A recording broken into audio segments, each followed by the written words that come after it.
દ્વારકામાં ભાણવડ સલાયા નગરપાલિકાની ચૂંટણી તેમજ અન્ય તાલુકા પંચાયતની ચૂંટણી યોજાવા જઈ રહી છે।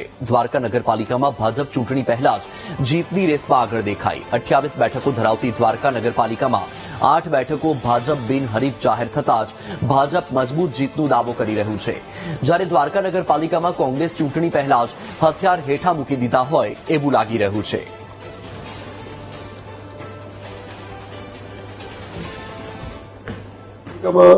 કુલ 7 વોર્ડના 28 ઉમેદવારો છે, જેમાંથી ગઈકાલ સાંજ સુધી 8 બેઠકો બિનહરીફ થઈ છે।